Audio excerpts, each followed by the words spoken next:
Welcome to another episode of Roll Call, TTSH Nursing's very own podcast, brought to you by TTSH Nursing Organisation Development, or TTSH Nursing OD for short. I'm Kim, and I'll be your host once again for this episode. So for this episode, we'll actually be sharing some tips for our new and younger nurses, and even student nurses, on how to navigate this transition more smoothly and effectively. As a student nurse and a new nurse, I just remember feeling very, very lost. There was so much information overload, and I was very overwhelmed with the workload as well, and really struggled to adjust to the nursing lifestyle. So I think many of you guys could relate to this because this topic was requested a lot by you guys, so we really hope that you enjoy it. So the guests that we invited here today are actually the perfect people, I feel the perfect people, to answer your questions and share their knowledge and experience on this subject. Previously known as the Nursing Education and Clinical Instructor Departments, TTSH Nursing's Education Department has a new name, ELITE, which stands for Education, Learning, Innovation, and Teaching for Excellence. And today, I'm very honoured to have Sister Hui-san and Brother Khai join us for this week's episode of Roll Call! Yay!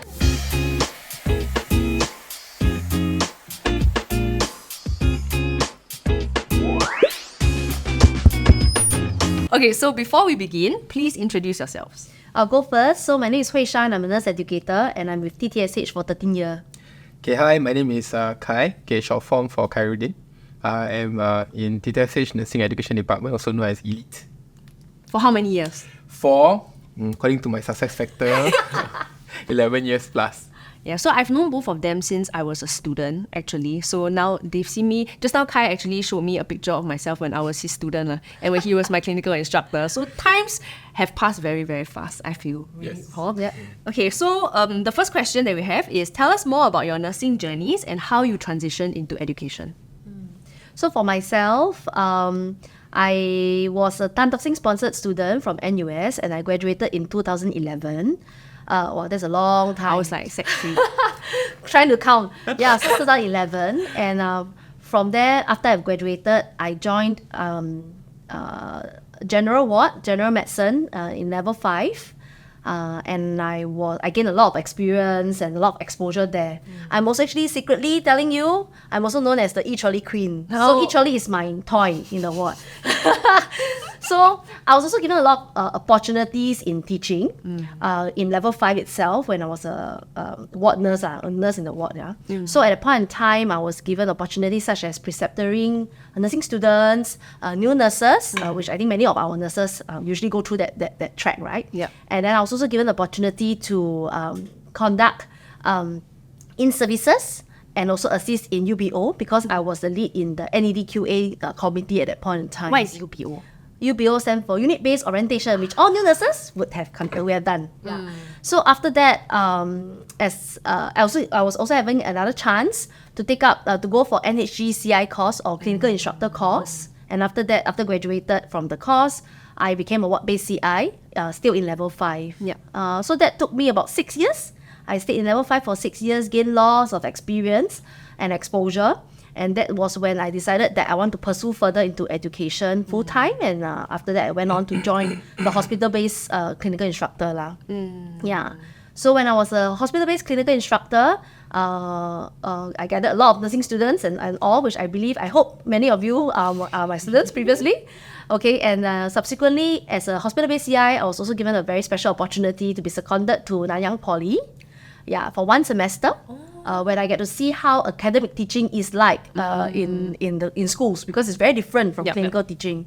Yeah, there I learned how to plan module curriculum, which I've never done before in terms of academic modules. I also done a lecture in a big lecture theatre and also conducted tutorials. And lastly, marking exam paper is something that I probably don't have an encounter at this current moment. That was my secondment in Nanyang Poly. Yeah, after that, coming back, I continued my journey as an educator and then lead a few programs. And those mainly are for our in-service nurses. So for example, preceptorship program, as well as NHG clinical instructor course, where I'm a faculty in there and we teach in our in-service nurses. And I look at it as an opportunity to groom our future batch of clinical preceptors, right, and clinical educators. And then a very special opportunity for me to work with our system vendor during Epic Go Live, right, where I had to work with our external system vendor as well as laboratory to look at specimen collection system, which is also known as ECM. I never ever thought that as a nurse educator, I would have to work with system vendor, look at system enhancement, look at how the interface looks like from the perspective of a user. So that was quite fun. It was quite a nice exposure. And then subsequently for that particular system, I have to work, develop the teaching materials and conduct training for the nurses in order for the system to go live with Epic at that point in time. So it was quite a journey for myself as an educator. So for me, I started my journey as a undergrad student from NUS. Back then, I graduated in 2012. Yep, 2012. Then after which, my first posting was surgical level. The surgical level gave me a lot of opportunities to actually enhance myself because in my ward, okay, I mean, if I'm not wrong, if you have worked in the ward long enough, you will have a ward-based CI. Yeah. Okay, so this ward-based CI, I have two ward-based CI, very wonderful. One of them is my preceptor. Okay, I really look up to her. She actually teach me, okay, I have got two ends of preceptor. One is super fast, and the other one is super meticulous. So with these two combines, right, that's what created me. Okay, so I've learned a lot from them, and how to teach and how to be patient. Then how to be caring. Okay, when you take up new students. So whatever that they taught me, right, I just impart on whichever preceptees that I have. So I took a couple of student preceptees. And two in-service staff. Okay, then after which I actually asked for opportunity to go for a specialist diploma. So I did my PALMED. Okay. So I did my you say right. Surgical. Yes. Then you did So I did PAL is palliative. Yes. Okay. Correct. Palliative medicine. When I was in surgical unit. Okay. That's why I say I was very honored to be given that opportunity because despite being in surgical department, after which when I came back from surgical, from advanced deep in specialist deep in palliative, Sister Florence, which is my level educator, she's actually gave me opportunities to actually share. So I did a couple of in-services. I call it a series of in-service. Like number one, what is PALMED? Number two is what are the management? And number three, what are the signs and symptoms of death? So these people actually help to groom me in terms of skill, knowledge, teaching, pedagogies, methodologies. Then I went to CI department. Then in CI department, right? Okay, people might think that we only take students and whatnot, but we do curate curriculums, we do curate structured programs. So if you go to a certain level during your year 3s or year 4s, you have a structured program that you go through, which I believe we are proud to say that we are one of the few institutions that have a structured program for every different stages of student life. Okay. Like for me, I take level 11 eventually as a clinical instructor. So our special program was we go to endoscopy center. Okay, when you are year 3. So we did attachment down there for about 1 week so that they know how the works of endos and how is it related to surgical level. Okay. So on top of that, I'm also in doing the systems teaching. So in every hospitals, right, we have different systems that we need to access to. So that's my portfolio. Okay, they call it e-system groups. Okay, so whenever a new student nurse comes into the hospital, then we have to teach them how to EIMR, all these kind of things. You know NGMR? So at NGMR we have different types of tracks, right? So like for me, my main track is inpatient systems. So I'm involved in the first group of CT trainers. So CT is credentialed trainer. So the first group. So back in 2019, pre-COVID. Okay, then after which, on my journey, right, after this, I think I'm in the hospital, I'm in the ward for 6 years. Then after that, I go to clinical instructorship. So this is my 11th year plus, right? So I'm in this department for about 5 years. Okay. I think just now, Khai, also, I think you already kind of shared a little bit about what made you interested in going into education. For Sister, was there anything in particular that pulled you to go or drew you to education or clinical mentorship? So for myself, again, with all the opportunities I had when I was in the general ward, or what we call GW, Yeah. right? Those opportunities allowed me to feel that I seem like I'm quite interested in education. I like to teach. I like to connect with learners. Yeah. I think the key portion that really tell me that I'm in this track is for me is when I connect with my learners, and I sometimes will have this goosebump feeling that my learners can feel the eureka moment.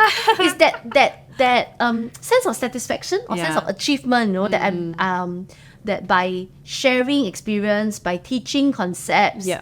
the learners learn something. That eureka moment, that spark in their eye, is something that really drew me to education and kept me in education till now lah.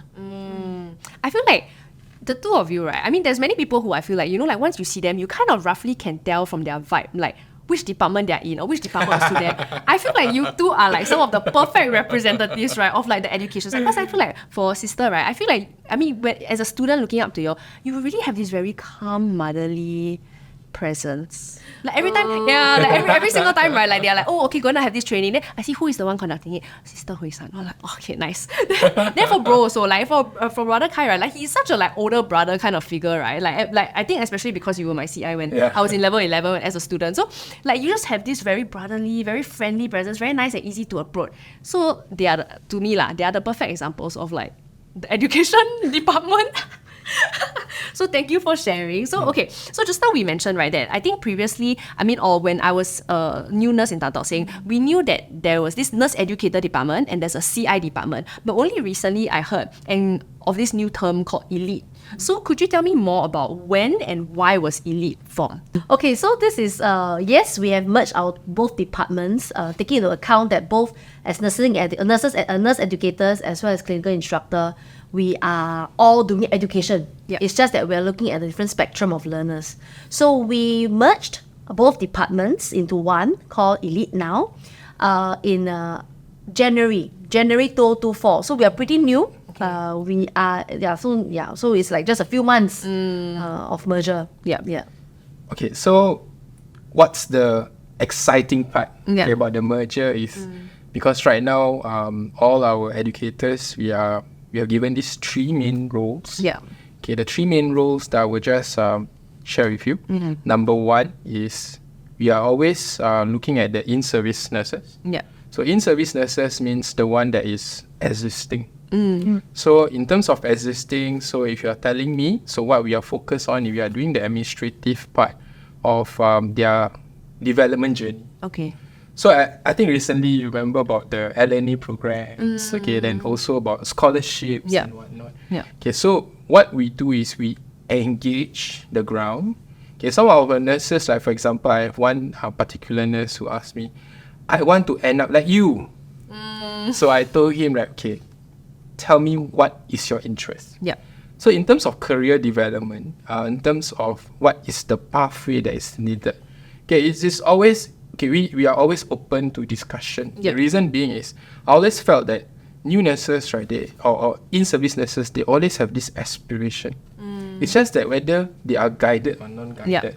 Yeah. So for us, right, we know what are the avenues. So for us, we are very, very approachable for you to just give us a Team Stacks. Okay, so Team Stacks is always available right now. Yeah. So we always tell them, right, if you need help, just text us. Yeah. So we can actually fine tune what is your expectations. So what is your career pathway that you want? Yeah. Okay, so I remember that I told you I did a PowerPoint slide for that guy. Yeah. Yeah, so I did a PowerPoint slide 2024, 2025 and 2026. So I told him that this is the 3 years that is very crucial for you. Yep. So what do you want? You tell me first. Yeah. So that I can then engage your ROs. Your report RO stands for reporting officer. Yeah. I can engage your reporting officer and says that, look, this is what your nurse wants. This is his or her aspiration. So can we engage this person? Yeah. Okay, so that we know what is the trajectory of progress. So new nurses. Okay, Yeah. so for new nurses, I believe once you have attended our courses. Okay, so for me, my main profile is hospital orientation program. Okay, so for our hospital orientation program is targeted to new nurses. So for new nurses, right, what we will do is we will space out their journey. Okay, so according to usually it's about 6 months. Reason being is that's the probationary period. So this milestone that we cater for the nurses because we need to understand where they are trained. Okay, could be locally, could be internationally. And on top of that, we also have mid-career switch. Okay, so mid-career switch people, these are very, very interesting group of nurses. Okay, the reason being is their experience, right, you cannot exclude. Because I see them as a fresh pair of eyes. Because once, they have working experience. Number two, they might have processes that we are blinded. So when they come in, they will tell us, right, brother, I asked you something, right, like this one, right, can we fine tune this? Then we realize that, hey, actually that's not a bad idea. Okay, because we are so fixated in healthcare. We have nurses who is in engineering, we have nurses who is a secretariat, we have nurses who is, I remember there's this one nurse, he is an engineer background. He came out of retirement and he joined nursing. Okay, then he gave us a bit of processes intake. Then I was like, actually not bad. We also have an ex-police officer who is actually a nurse now. So we have a lot of diverse background. So this is something that I need to appreciate. Okay, so we have mid-career switch, we have in-service nurses, we have new nurses. So these are the three main ones that we really look into as a educator. Because at the end of the day, our collaborators are everywhere. So we have the main workforce, we have the medical team, we have allied health, we have vendors, like you say. So all this together, right? What is the main goal? The main goal is patient safety. So Khai mentioned the first key role of an educator after our merger, right? So maybe I'll touch on the second key role after our merger. So as an educator, the second key role that we all have will be to guide our pre-professional group of learners, basically also known as nursing students. So with that, we have 4 nursing schools that are supporting the pre-professional education, nursing education in Singapore. So we have ITE, MIP, NP, and NUS. And these are the 4 schools who will require their students to come out for their clinical attachment. So as nurse educator, this second role that we need to do is to guide and support the learning journey of these students during their attachment in Tan Tock Seng Hospital. So Tan Tock Seng Hospital being one of the, being a teaching institution, is definitely one of the hospitals, acute hospitals in Singapore that we take a significant number of nursing students as compared to the other hospitals. So with that, we have ample opportunities definitely to guide our nursing students. So I think just now Khai did mention a little bit about us having training programs and all those to value add. But putting that aside at the current moment, I'll go to that later in a while. So we'll talk about the usual requirement, or say whatever the school wants us to complete or fulfill for the learning attachment to complete, right? So the nurse educators, before the attachment were to start, will need to understand what are the learning objectives, and then also to understand what are the academic requirements for the students to complete the posting. So that's one. After that, during the attachment itself, we will then support, guide, facilitate, as well as to look for learning opportunities for the learners, and definitely collaborate together with all the departments to maximize learning opportunities for the learners to practice is in this authentic learning environment. I think the key thing difference from a clinical setting versus academic setting is that their intention here for attachment is to have an authentic learning environment. They need to have real patients to practice, to learn. And all these things, like what Khai mentioned, patient safety is the utmost important. So they must be guided by someone. So the nurse educators will be taking on this role as a facilitator, definitely working closely with the nurses in the departments to guide the students along. So with that, we assess, we support, we guide, we evaluate, because at the end of the day, we want all of them to be evaluated and to know whether they're performing all right or not. So that's the key component of guiding the pre-professional group of students. Then coming on to a value-adding service, right? So in Tan Tock Seng Hospital, like what Khai mentioned earlier on, we are very proud to say that the department has implemented or prepared a lot of training programs actually for our learners, not just the standard package. We have this extra value-adding package, right? So maybe just to share a few training programs that we have in the department for our learners. So one of it is our patient patient management workshop. So patient management workshop looks at the learners learning, discussing about patient's condition, linking symptoms, signs and symptoms to a possible diagnosis, talking about possible investigations, necessary treatment for the patient. And all this is actually done through team-based learning. It's another kind of methodology that the students really find engaging and all. As compared to didactic style, sitting in a lecture hall. So it's very engaging in that particular style. That's one of the programs that we have. Another program that is also very popular that we run for all nursing students that come through TTSH door as long as they're first timer or be in year 1, year 2 is our fall prevention simulation workshop.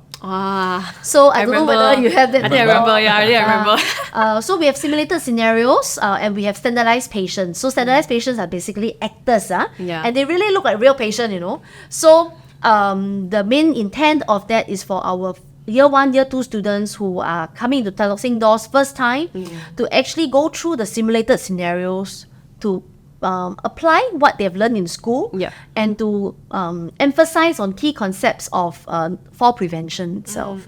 So that this is again another way to another methodology which is via simulation. To let them have a feel of the importance of fall prevention and to also let them know that they are in a safe learning environment before they go out and look at our real patients. So these are some training programs that our department have for our students. And we are proud to say that we have all these programs for them. So the last but not least, there were quite of an interesting part that we have embarked on is our own clinical development. Like for the NDs and CIs. Yes. Okay. So for the educators, right? So right now, one of our main exciting part is we have opportunities to explore to do what we love to do. Or number 2, we go back to the areas that we are specialized in. Okay, so for example, like one of our colleagues, her specialty is chemotherapy. So currently she's actually doing chemo support, with the clinical ground. And some of us, like for example, you are specialized in their interest is cardiac rehab. So they will actually engage, collaborate with the cardiac rehab specialty and ask them, right, may I, go for attachments with you, then eventually that maybe contribute to that particular field. So what is the important part about this is, 1 is to develop the NEs. Okay, number 2 is to ensure that what we share or what we teach our learner is very calibrated to the ground experience. Okay, with this clinical development that we are blessed with, I believe it would help in every way to keep us grounded and also to keep a very well-rounded overview of what education is. Okay. Thank you. I feel like we've learned a lot about what the education department does, day-to-day basis, but also big picture-wise, all these different programs that you guys have and are also organizing. So being the key people that, watch over our nursing students and the newer nurses, what are some common struggles you think that they face? I would say that maybe as an educator point of view, we oversee a spectrum of learners, right? Just how we mentioned, from pre-professional all the way to experienced nurses. I would not say their struggle, but more to what we observe. So we do encounter situations where we identify or we notice that this particular learner might be what we term as in education, term as learner in difficulty, difficult learner, or even staff in difficulty.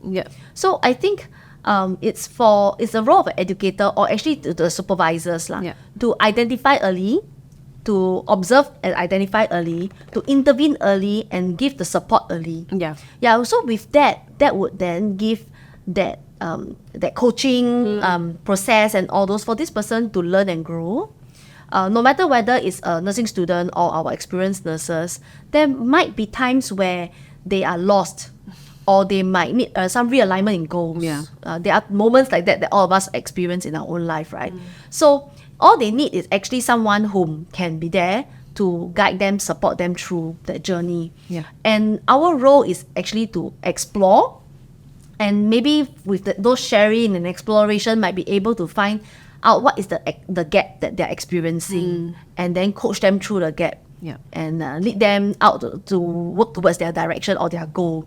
Because I personally believe, or many educators also believe, that everybody have their answers within themselves. Yeah, it's just about seeking for the answers, and all they need is actually some support and guidance lah.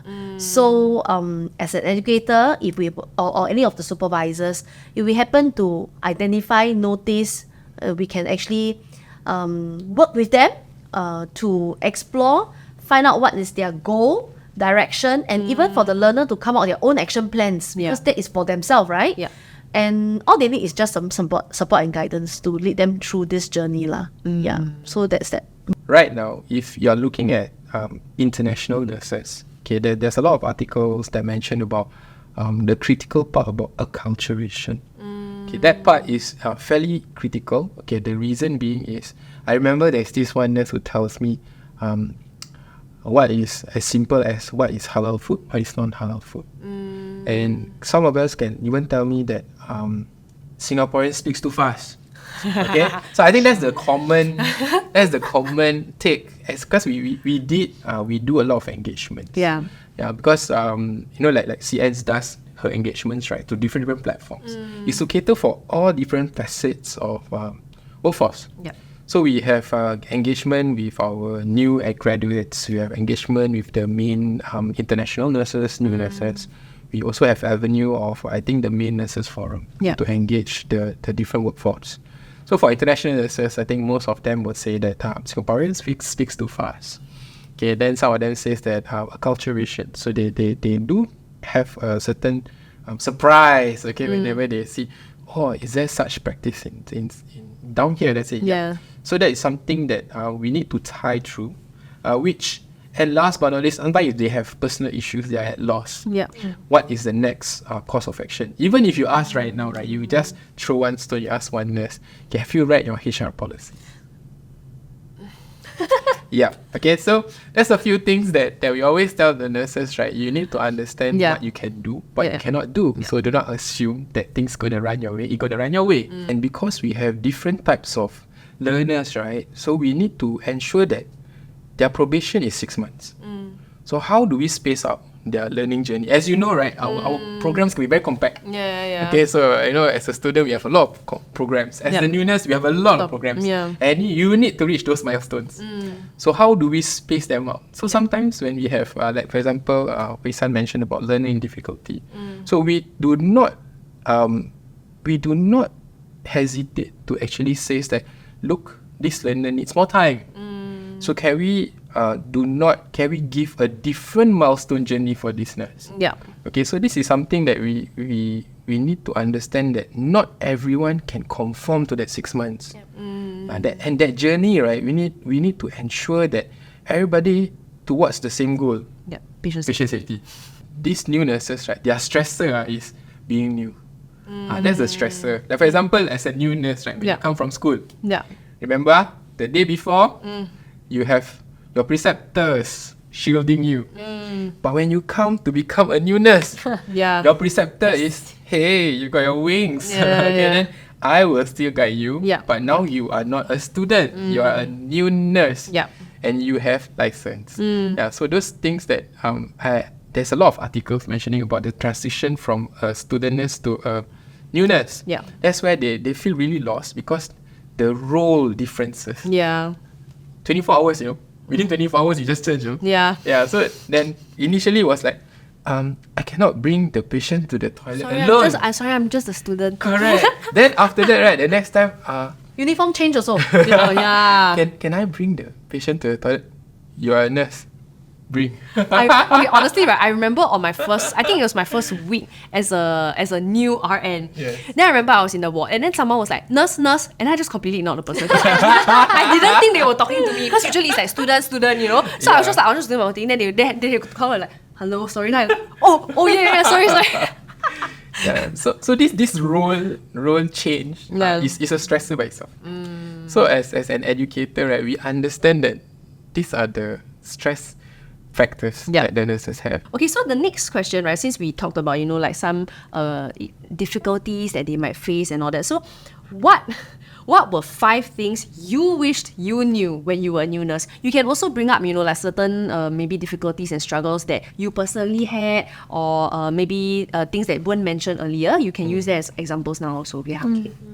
I guess it's not just things that I hope I knew, but also as well as things that I had when I was new that really helped me. Yep. So I think one very important one which really helped me was that I had very supportive mentors and preceptors and colleagues. Yep. I think having a supportive environment really helped me because that allowed me to be a bit more comfortable in asking questions.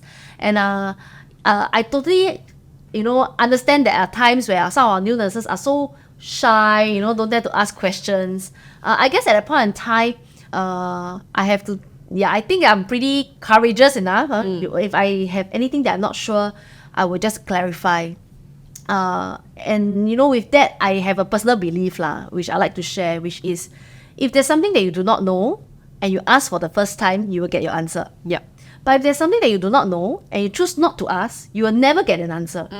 Yeah, so it's really about us opening our mouth to clarify. Yep.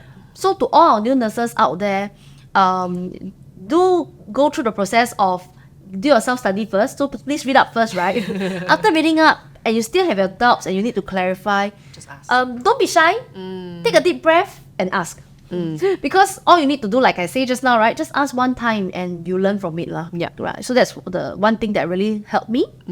The second thing I like to share is that I think I will not be shy, but to share that I do have my fair share of incidents and encounters in my journey as a nurse. I think all of us would have.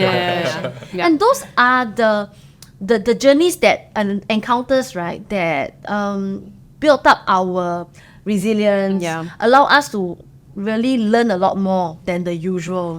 And what helped me during my journey, definitely we are very upset, right? Because we are not here to harm anyone, right? Yeah. But when things happen. Yep. And what really helped me was my supervisors were really supportive, and there was really a no blame culture, and that really helped me to reflect, know what I have to learn from the incident, and move out of it and move on from it. And as educator now, I always feel that it's very important for myself to share my own experience or my own encounters. Because I feel that storytelling is one key way to connect with learners. Of course, yeah. And also a way for me to connect with them, tell them my experience so that they don't lead to the same situation as I went through last time. So that, to me, having an incident is something that we do not want to have. But if we have it, we should make full use of it in the sense of, number one, self-reflect and learn from it. Number two, learn the learning points, not just keep to yourself, but share. But I mean, definitely we are not going to pick up a mic and openly share with everybody. I did this the other day. But if you have a chance, yeah. and it's appropriate, then do share, because that's how we all learn from one another. Yeah. And the last thing that helped me, or even till now, I believe in small happy moments, small happy wins in life. Whether or not it's a very busy day at work, or whether you have a very emotional day in your life, not related to work, I think it's important to keep ourselves positive. So depending on what you like, right, what you enjoy doing. So for myself, I love to eat, right? So if I have a very tired day, a very busy day, I'll just get myself a cup of bubble tea, just get myself a very nice slice of cake, eat it, and then reward myself for the good job done, or whatever, the bad day or whatever it is, and move on from it. So I think it's very important for all of us to find what is it that we enjoy in life, and do it so that we get happy and we can move on. So those are my points. Pick your battles. Okay, so picking your battles is something that I have learned across these 11 years. Okay, a lot of things, because it's the nature of how it could be your education background, it could be your training background. Sometimes there's a lot of curiosity that you have inside you. Example would be, I remember, the cannula from ED within 24 hours must change. Right? Yeah, so I do encounter a few times when I was in the ward, okay, when somebody hand over to me, oh, it doesn't apply to my department and so on and so forth. So what I did was, I went to nurses forum and I just clarified. That time was Mr. Yong, right? Okay. Mr. Yong, I want to clarify. This cannula from ED, right? Changed within 24 hours. Can you tell us the rationale behind it? And on top of that, right, is it only applicable to my department or is it applicable to every department? Yeah. And one thing good about our leaders is when we seek clarification, right, they are not shy to actually to tell us. Yeah. Okay, what are the necessary inputs that actually leads to that decision. Yeah. So when he was sharing with us that, okay, because of the climate and what all, and because of the nature of the area, hence the decision, a collective decision based on studies and whatnot, hence we remove. So everybody was very satisfied because why? There's a rationale behind it. Yeah. So when I told myself, right, pick my battles. So I was thinking, right, if I go to nurses forum, this is my battle. So can I win from this or not? Yeah. So a lot of times, picking your battles is very important because you do not want to fight for the sake of fighting. And you get tired out. You get burned out so easily. And then you just realize that why am I in nursing in the first place? Yeah. Our last question for today. For nurses interested in joining the education track, what's one piece of advice you will give to them? So I think we have mentioned it many times earlier on. Do not just restrict yourself that I only can do education related work when I'm an educator in the department. You can start as early as exploring your various tracks in nursing first, so that you can see whether this is really your cup of tea. Yep. Find opportunities to teach, be it just a preceptor-preceptee relationship, or whether it's a big classroom or any kind of opportunities. So with that, you will then really know whether is this what you like to do. Okay. And if this is truly what you like to do approach any of your supervisors or your level coverage educators, and then we will be able to share with you more and then further develop alongside with you. All nurses can teach. Yeah. It's just the methodology how you teach. The way you teach. It's the way you teach. Because we have the resources. We can tell you, right, you want to teach? Can. Let's do it. Okay? Because at the end of the day, it's your growth. Do we need to go to CI? Do we need to go to elite team just to be an educator? The answer is no. Plan your pathway. Okay. By how many years I must reach this goal? Okay, thank you so much for joining me on this week's episode of Roll Call. So we're done with this episode. Remember that you can also check out our podcast on Spotify if you just want to listen at Nurses of TTSH. And do give our channel a follow and hit the bell to get notifications whenever a new episode is posted. Also give this video some love by liking, sharing, subscribing, dropping us a comment as well. And for more updates and opportunities, follow us on Instagram and TikTok. If you would like to be a part of the team, or if you have anyone to recommend to feature or any topic suggestions, feel free to drop us a DM as well. So thank you so much, sister and brother, for joining me once again. We'll catch you in the next roll call. Bye.